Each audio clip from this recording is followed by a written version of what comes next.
Pour commencer cet épisode, j'aimerais te parler d'un nouvel outil que j'ai mis en ligne là très récemment et qui va sans doute te plaire.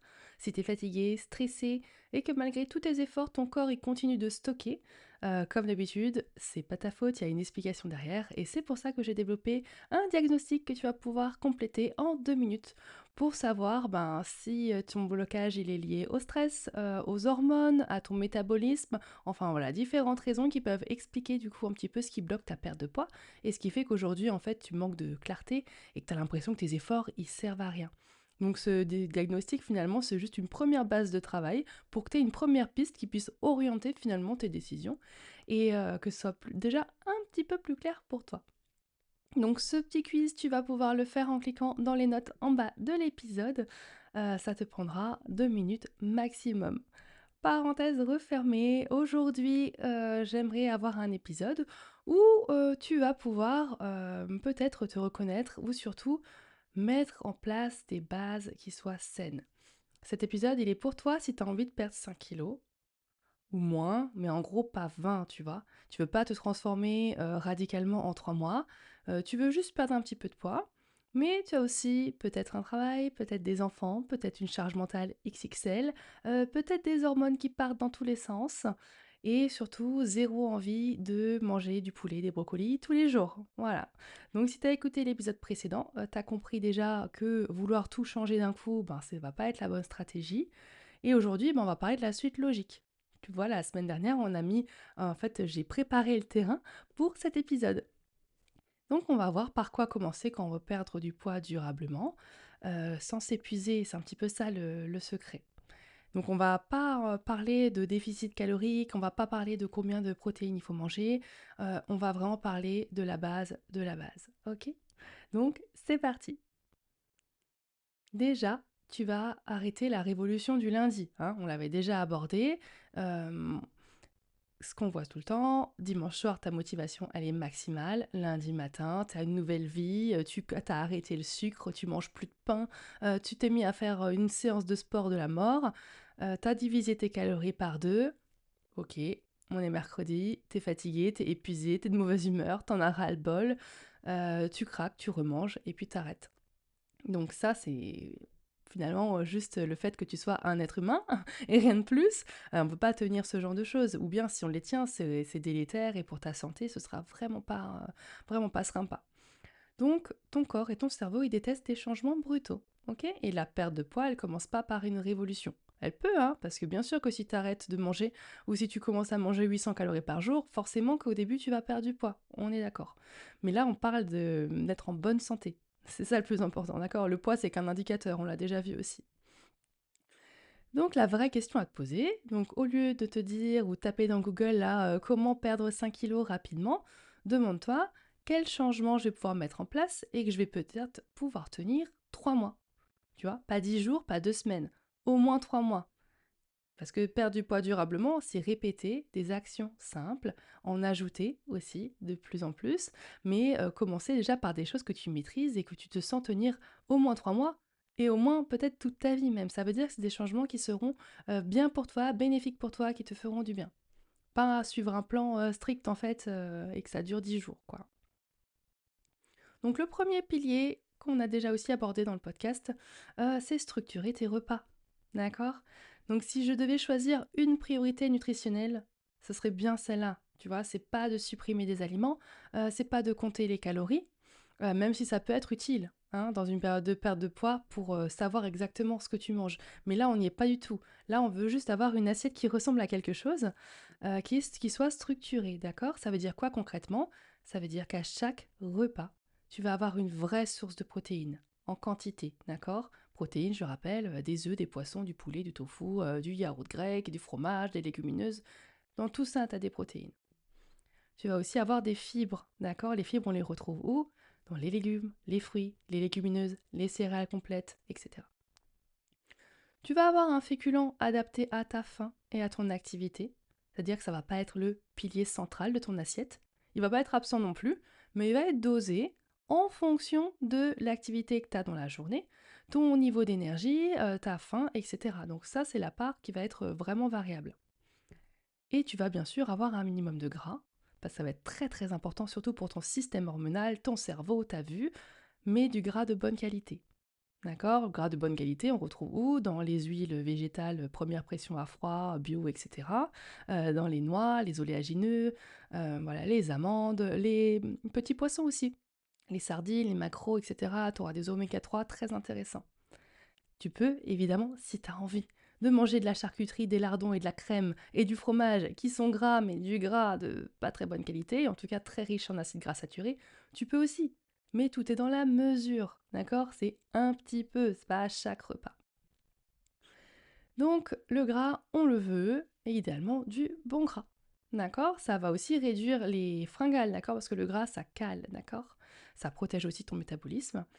Et il y a aussi beaucoup de femmes qui n'arrivent pas à perdre de poids, surtout dans mes clientes, et en fait, en réalité, elles mangent trop peu. Et ce qu'elles ont supprimé, ben, c'est le gras, c'est les féculents, c'est le sucre. Elles ont tout enlevé, mais elles sont pas en meilleure santé pour autant, et surtout qu'elles n'ont pas perdu de poids pour autant. Donc la structure, ça change tout, d'accord? Garde cette base, c'est super méga important. Ensuite, le deuxième pilier, ce sera d'arrêter de sauter des repas. Ok, ça aussi c'est très fréquent. Je vois souvent un petit déjeuner qui est trop léger, qui est absent. Euh, bon, c'est pas très grave de pas manger depuis déjeuner si ton corps il fonctionne comme ça et ça fait des années et que tu peux rien avaler dès le matin parce que ça passe pas. C'est pas grave. Mais le sauter exprès pour compenser un gros repas de la veille ou par culpabilité ou parce que tu te dis que grâce à ça tu vas réussir à perdre du poids, ça c'est le mauvais fonctionnement, tu vois. Donc on peut avoir du coup un petit déjeuner pas ouf, un déjeuner qui est pris sur le pouce, mangé en deux-deux, ou c'est juste un sandwich pris à la boulangerie, et un dîner qui est au contraire peut-être beaucoup trop copieux, beaucoup trop riche, parce que t'as pas assez mangé dans la journée et que maintenant tu crèves la dalle à 18h, quoi. Et donc là le corps il compense. Donc quand tu sautes des repas ou que tu sous-manges, ça stresse ton corps, ok, parce qu'il a, voilà, il y a un déficit calorique qui est trop important pour lui. Ça va augmenter l'hormone du stress, ton cortisol, donc ça va stresser ton corps, ça va dérégler ta faim. Et au fur et à mesure, progressivement, tu vas réduire ton métabolisme. D'accord? Parce qu'il va s'adapter. Ton corps, il s'adapte à ce que tu lui fournis. Si tu lui fournis peu d'énergie, et il va en dépenser moins aussi pour fonctionner parce qu'il veut être à l'équilibre. D'accord? Donc perdre du poids durablement, c'est pas manger le moins possible. Ok, c'est manger à ta faim. Bien sûr que si on veut perdre du poids, on rajoutera à ça quand même un léger déficit calorique. Mais ça, je l'ai déjà dit, c'est quelque chose qu'on voit ensemble en consultation parce que c'est totalement personnalisé et vraiment ça prend en compte beaucoup de facteurs que je ne peux pas évoquer dans un podcast. Voilà. Ensuite, le troisième pilier que tu pourras faire, c'est un seul changement cette semaine. D'accord? Pour ne pas que tu changes tout d'un coup et que tu veuilles tout révolutionner, j'aimerais que tu choisisses une action, une seule, que tu vas mettre en place cette semaine. Est-ce que ça va être peut-être d'ajouter une protéine le matin? Parce que actuellement, peut-être que tu manges que des tartines de confiture et peut-être que tu peux remplacer une des deux tartines par une tartine avec du fromage ou une tranche de jambon, un œuf, encore mieux.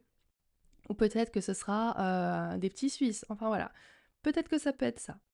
Peut-être que ça va plutôt être de manger assise, sans écran, dans le calme, de prendre ton temps pour mâcher, peut-être, alors que d'habitude, ton déjeuner, tu le prends en deux-deux devant ton poste de travail. Peut-être que ton changement, ça peut être d'aller marcher. Tu vois, peut-être que tu peux commencer par aller marcher 20 minutes, 30 minutes, 2 ou 3 fois cette semaine. Ce sera déjà un changement qui sera super bien. Un autre changement, ah oui, ça oui, tu peux le faire et je t'incite fortement à le faire, c'est de boire. Ok? Mais vraiment boire 1,5 litre. Si t'arrives pas tout de suite à ce résultat, c'est pas grave, on l'a déjà vu, on peut commencer petit à petit. Mais bois un verre d'eau en plus que hier, ok? Et peut-être qu'après-demain, ce sera 2 verres d'eau, etc., etc. Boire, méga important. Et aussi, peut-être que tu peux restructurer tes repas, comme on l'a vu juste avant.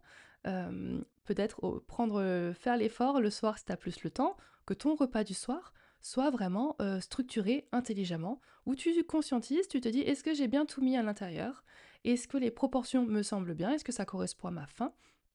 Et fais l'effort, peut-être déjà cette semaine, d'avoir un repas par jour, vraiment où tu dis, celui-là, il est vraiment chouette, celui-là, il me plaît. Et bien sûr que si tu as des doutes sur la composition de ce repas, contacte-moi, d'accord? On en discutera ensemble.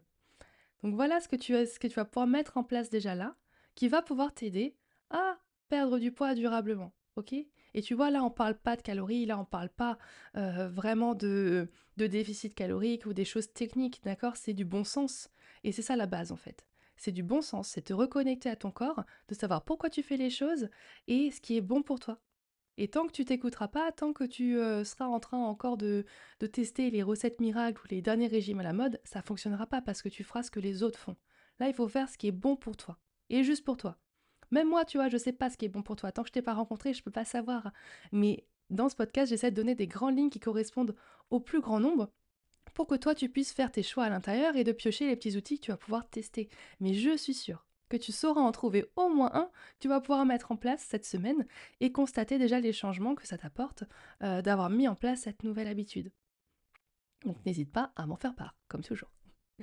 Donc pour conclure cet épisode, perdre 5 kilos ou voilà, on a déjà vu, hein, 2, 3, 5, 7, c'est du pareil au même, mais perdre un petit peu de poids quand on a une vraie vie, c'est pas un sprint, d'accord? Et quand on a 20 à perdre non plus, c'est pas un sprint non plus en fait.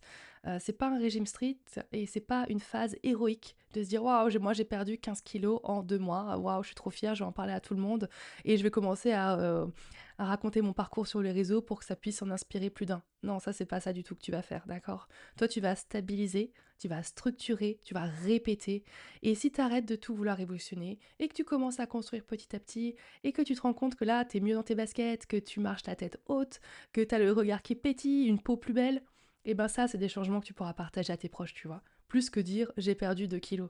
C'est dire ah ben regarde, je rentre dans mon ancien jean. Ah regarde, t'as vu, j'avais des petits boutons d'acné qui venaient à chaque fois au niveau de la mâchoire quand je mangeais trop de sucre, tout ça. Bah là, ça disparaît, j'ai une belle peau. Voilà, ça, c'est ce genre de changements qui sont vraiment voilà, significatifs, encore plus qu'un chiffre sur la balance.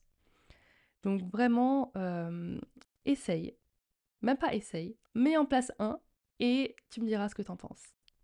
Donc voilà ce que je voulais te partager aujourd'hui dans cet épisode.